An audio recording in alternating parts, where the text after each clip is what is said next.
Alrighty, well, welcome to the OSC. That's the Open Source Committee Candidate Intro Interview Session number 2.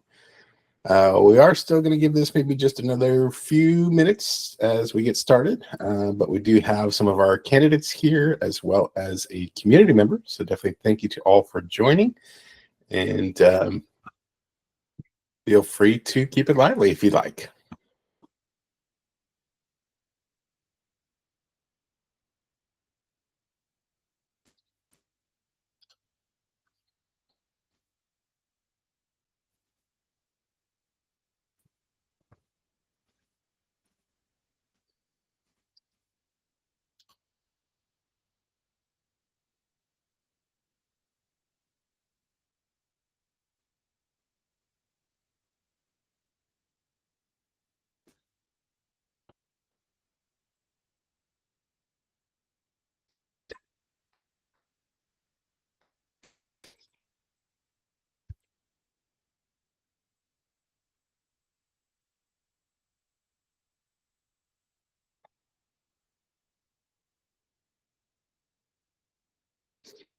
You got a question, feel free to shout it out here. Let me check and see what we've got. All right. Well, definitely thanks for popping in. Actually, I guess it's a pretty good opportunity. I can explain a little bit of what's going on. So this is a session that the Open Source Committee is hosting, or rather myself as the secretary of the Open Source Committee is hosting for some of the applicants who are referring to as either candidates or nominees, all kind of interchangeable terms here, to have a seat on the Open Source Committee at Intersect. We have throughout our social posts, I don't know if it's here on Discord or in the Meet, but I can get you some information as far as our elections are concerned. But that can be found on our knowledge base. And so basically what's happening is Intersect, as a members-based organization, is giving its members an opportunity to sit on the steering committees of Intersect, open source being one of them. And basically these steering committees define all of the work that we're doing and the trajectory that we have moving forward.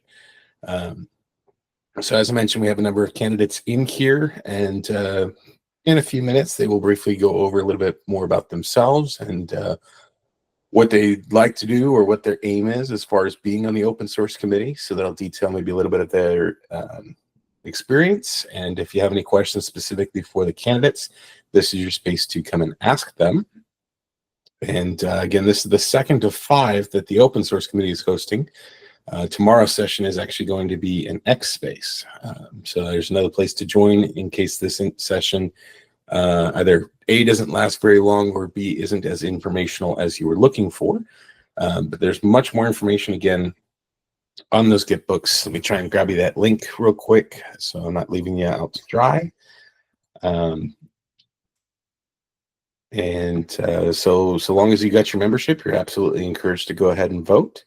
And within the election information, I believe it's under the key guides there, there's actually a spreadsheet that's already got all of the candidates pre-filled, and it's designed to help you be able to determine which candidates you may choose to vote for. So I hope that helps. I know that may still be rather brief, but definitely thanks for asking.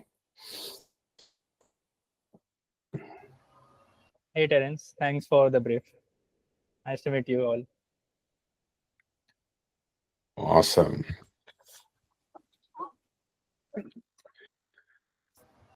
Can I ask one question real quick? Please.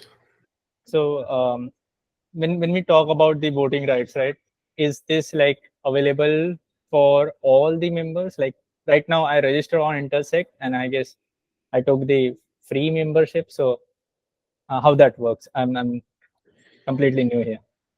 So definitely a great question.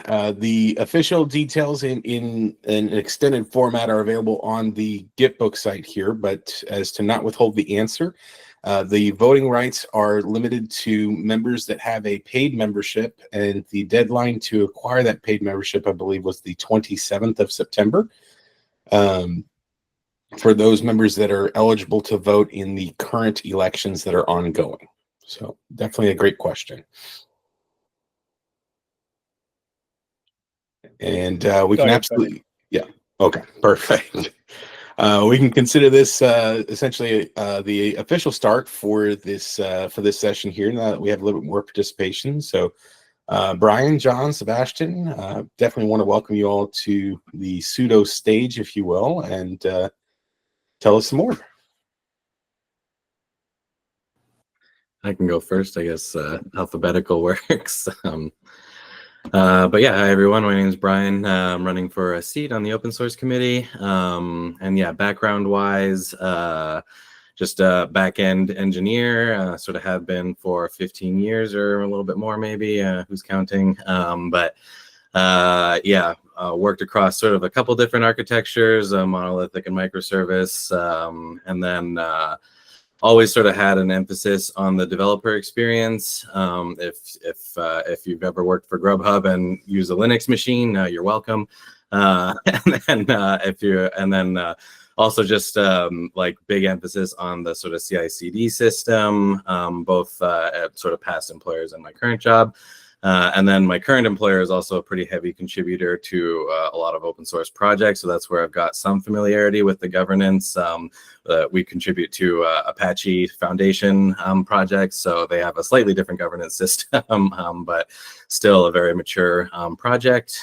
So that's sort of my professional exposure. And then obviously I've been sort of participating in the sort of Cardano ecosystem for a little over a year. I guess actually I was thinking about it almost up to 2 years now, because I kind of forgot to count all the time the research that I was doing before launching the stake pool that I've been running for a year. So that definitely took some time, and that's where I've just been sort of gradually been getting more and more sucked into Cardano and what a cool idea it is, for, yeah, I guess 2+ years now. And yeah, I'm trying to think. I'm the kind of guy who will also tell you like why you shouldn't vote for me necessarily, which is that, yeah, that's about the limit of my large scale open source exposure, is a little bit with the private company that I work for, and then obviously getting involved in Cardano now. I've contributed very minorly to just very small projects that have only, the kind of projects that had like sort of one active developer kind of thing. So that's sort of my level of participation right now, but kind of looking to increase that, obviously. And I also like don't commit to anything without like actually intending to follow through with it. So that's where I am anticipating, yeah, sort of 20+ hours towards the open source committee if I do make it onto this. And I think that's it for me. Very cool. Yes, my name is John Nickel. I am also running for open source committee, and been working for about a decade in PHP primarily, as well as TypeScript and React. I've been a tech lead as well as a software architect for a number of different places, as well as just a software engineer on different agile teams. Also very, very focused on CI/CD and unit testing and all of the pipelines and things that go into making a good developer experience. I believe that one of the things I think that drew me to Cardano is also the fact that Cardano takes a slow and steady approach to its development. I've always felt like in software engineering, if you can go methodically and slow, that is the way to go fast. You know, you take your time, you think about things, you flush things out, and as you do that, you don't run into the same things that slow down a team that just jumps out of the gate, you know, trying to do everything at a breakneck speed. That's actually the way to go slow very quickly. So I've been a proponent of domain-driven design here for probably about the past 7 or 8 years. I drive most of my coworkers nuts with that stuff. Recently, I've started to discover the magic of event sourcing and how that can be used selectively in order to create a provable audit log for your system. And I look forward to at least recommending some of those solutions where it comes to providing better levels of transparency within the organization and things that we're doing. So I'm excited. I feel like PHP is maybe underrepresented in the Cardano space. And so I feel like PHP still has a very great future in terms of web development. And I think along with some of the open source libraries that are available with Python, with Node.js and other technologies, I'd like to do my part to bring some PHP representation in. And I have contributed to the Symfony framework. So I am an open source contributor, and I do have my own open source library that I've maintained for about the past, I don't know, 7 or 8 years. But likewise, I am also limited in experience when it comes to certain things. And so as much as I know about software engineering, I'm very new to I've been in the Cardano ecosystem since 2021. Primarily, though, as an investor and encourager, and not as much as learning about the details of the way the smart contracts work and a lot of the more nitty-gritty stuff. I do not have a stake pool yet.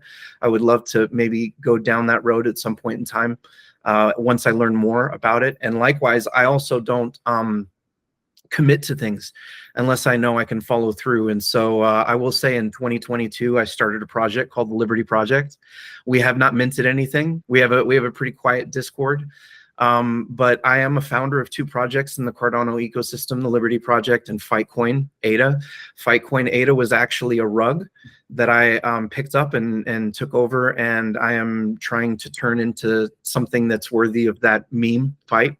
And yeah, I'm here, and I'm committed to work and do what I can and not overcommit to things that I can't get accomplished. So thank you very much for the time. Great. Hey, everybody. I'm Sebastian Pawan. I'm running for a seat in the open source committee.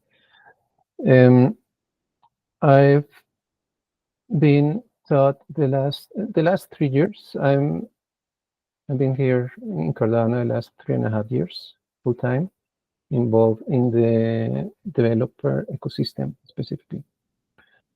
Teaching Cardano developing around the world. I've been involved in several projects in the ecosystem, like, for example, Mesh.js. It's a library that is enhancing the developer experience, providing tooling for make easier the building of applications and other several resources. Other of my projects is Gimbalabs. Gimbalabs is a well-known organization in Cardano, focused on education and building.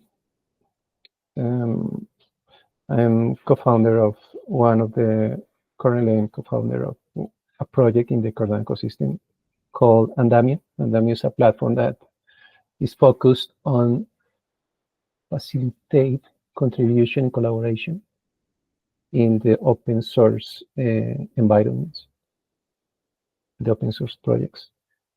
In summary, the last 3 years, I can testify how hard it is for the open source projects to get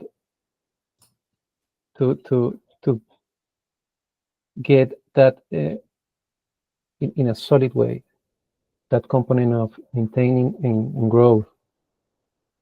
It's really hard because from one side, the influx or new contributors is difficult, because you can take people from well-paid jobs to open source projects. And for the other side, the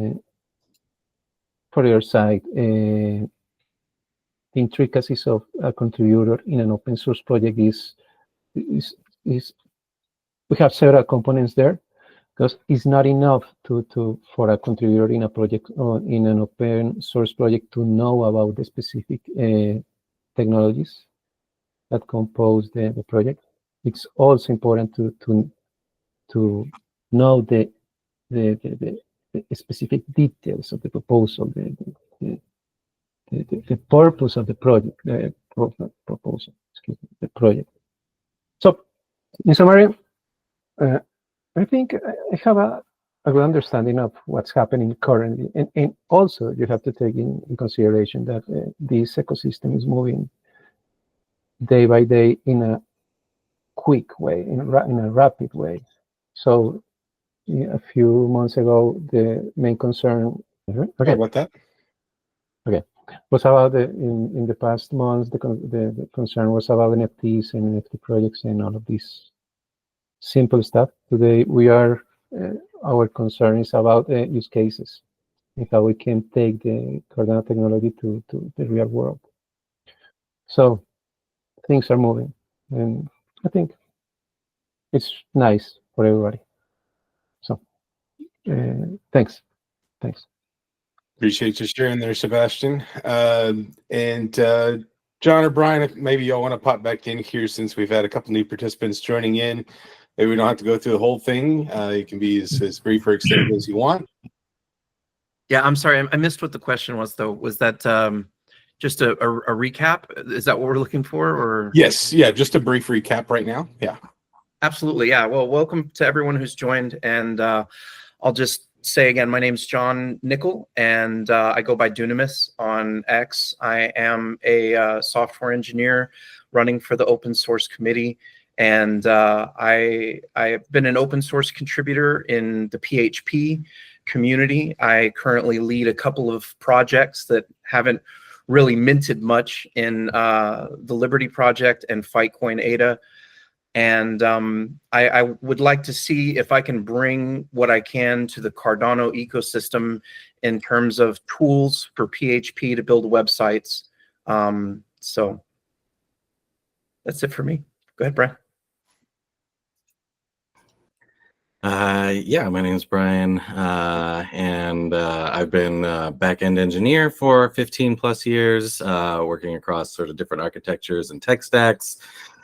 Integrating different tech stacks. I once combined a Java tech stack and a Ruby tech stack to drive a new feature. So definitely just, familiar with sort of distributed systems and points of integration. And then also pretty passionate about the sort of CI/CD and the developer experience and making sure that a project is actually enjoyable to work on and maintain and keep reliable.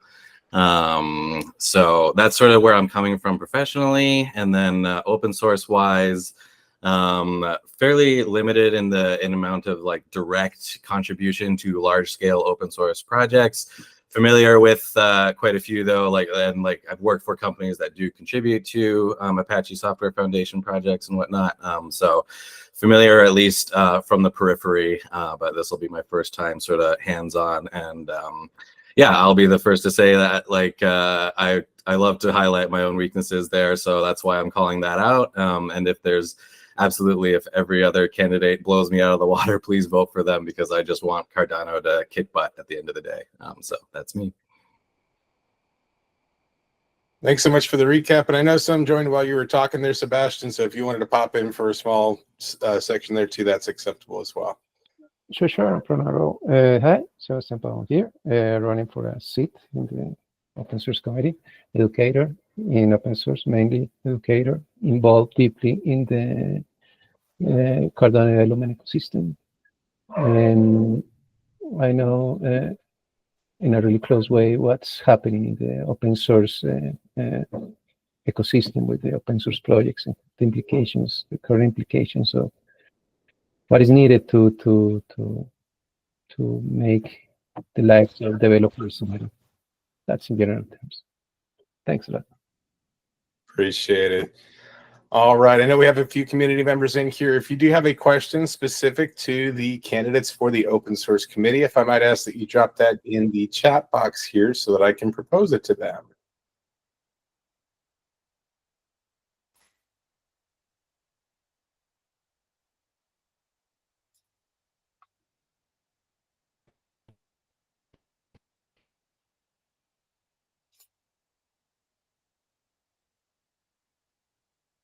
All right. So I think this is a decent question here. How would you balance the importance of the open source development that we're working on while also ensuring security is still a top priority? If you don't mind me jumping in on this, I mean, this is something that I think is very important. One of the most important things, which is like there's low hanging fruit there, in the sense that as long as you adhere to certain sort of guidelines and rules where you're not checking secrets into your source code, you use environment variables. There's actually a lot of guidelines you can use. There's something called the 12-factor app. 12-factor app gives you sort of rules for how to store those environment variables and those secrets. And so I would say if you're following industry best practices, there should not be a security concern with open sourcing your code, but there are definitely there are concerns. There are things that can go wrong there, and so I think that it's very important to have the right gatekeepers. Use code reviews. You never just let code go into your repo without being reviewed by a developer. So there's a lot of things that I think need to be in place to open source. The other thing I'll just say is in terms of trade secrets, not all of the code that you write needs to be open sourced. There's tools that are useful for other people, and there's tools that are only useful for what you're building right now. And so if you're building something for one specific use case for your app, don't open source that. Nobody cares. If you have something that's a reusable tool that could be used in multiple cases, absolutely turn that into a library, make sure it's safe, and put it out there. And yeah, so that's how I feel about it. But thank you. Great question.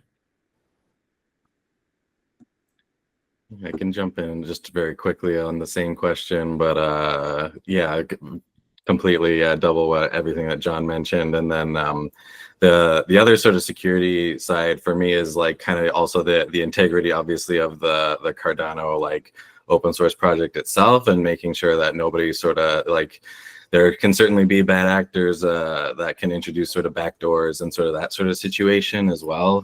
That's always where the review process does come in, like John mentioned. And then we discussed it briefly in the last intro session as well, but then the question around reviews is sort of like, how do we gauge the merit of someone and who is actually like able to speak for whether something should and can go in. And that's a delicate question that we discussed at length in sort of the last intro. So I do invite people to check out the previous recording as well, because we did cover that a little bit. But yeah, that's where, yeah, absolutely, the review process is like pretty critical. There was a project very recently, like I can't remember which one, but like a command line tool that was backdoored pretty recently. So it's a thing that people need to be careful of. But yeah, that's about it. Sure. I've seen in the Cardano ecosystem in particular, I've seen projects and teams have a really good balance between open source and security. In that way, they can think. They build this space to think in the good actors mainly. But we are in the. I consider in the Cardano ecosystem, in Cardano, we have a good understanding of security and how to open spaces to people contribute to projects. And meanwhile, we keep secure all the systems. Yeah. I'll definitely appreciate it. And I'd love to bring this question back. Maybe the candidates have had some more time to kind of review some of what open source has done here in 2024. But what are some of the initiatives that you felt, at least as they've been implemented, were the most successful? Maybe what are some initiatives that you think might have been missing that we should look at focusing on for 2025?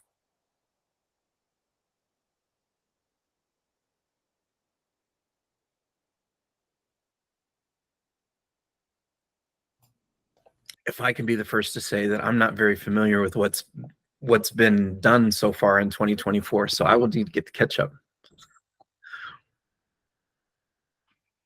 But I look forward to, as I catch up, I look forward to contributing as I can. So I'm in the same boat as well, as far as still catching up quite a bit on the work that has been done. But I will say the one that speaks to me, just reviewing the document that was shared during the previous meeting, was just the engagement efforts, which have obviously paid off, because here I am. So that's a big factor that I think needs to stay in some sense. We want to grow this as much as possible. Definitely don't want to take our foot off the gas in that sense. But definitely not to say that the other initiatives aren't extremely valuable as well. We could highlight, for example, what is doing Anastasia Labs with Lucid. Lucid was a library that, because an scarcity of contributors, the library, the original library, Lucid, was led behind. But these guys from Anastasia took the original library, and they do a revamp of the whole library. They call it Lucid Evolution. It's really nice, because until before them, this library was lost and it's today a really good resource. And also today, because we are in all this governance scenario, all the developers are trying to implement. So really, a governance component in everything. For example, in Mesh, we are building stuff we are building tooling and libraries and components, governance components, to facilitate the adaptation of those components to other projects. It's really nice. It's one of the most exciting things that is happening, are occurring today in this ecosystem, is how they are taking this idea of governance and they are trying to approach it to the current developments. Very nice.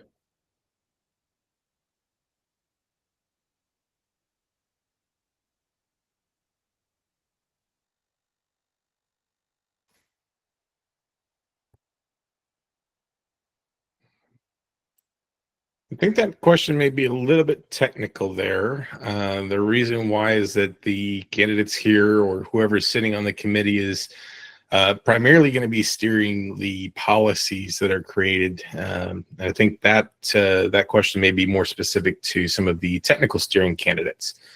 But as I'm sure that some of them can see it, if there's anything that they have to add on it, they're more than welcome to. I would agree in terms of Cardano itself, but I would say that when it comes to any of the open source libraries that we're sort of talking about or dealing with, that it would be on us to, and sort of advocate for best practices in those cases. So. And for reference, since we do have the recording here, the question is regarding backdoors and open source software and mission critical infrastructure. So again, that's just more on the technical side, whereas we are more on the strategical side here, is probably the best way to put that. So let's see. The strategy. Most definitely. Yeah, I think the question may have been asked a couple of times here, but maybe just to again kind of recap, what would you add to the open source strategy, or what are some key points or key factors to consider as we look to evolve or rewrite that for 2025?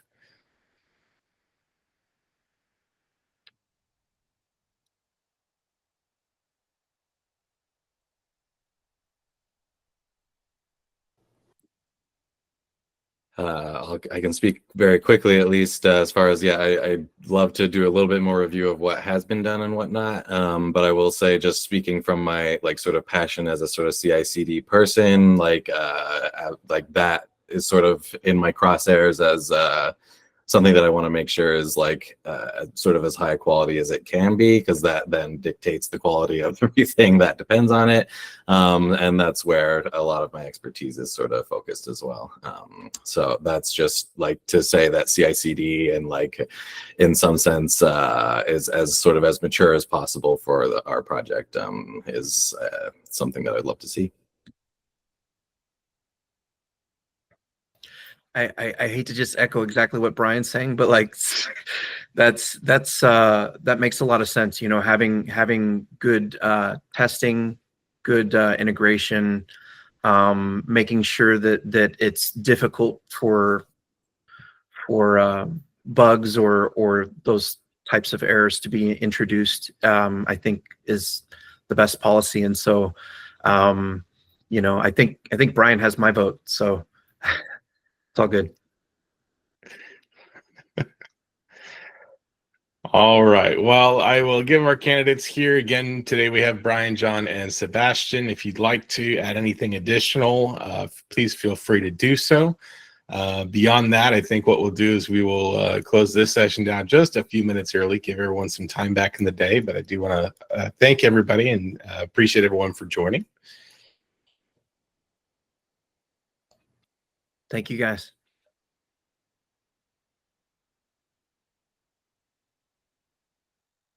All righty. Well, thanks so much for attending again Open Source Committee's second intro interview session for the candidates up for election onto the Open Source Committee. So thank you, everyone, and have a great day.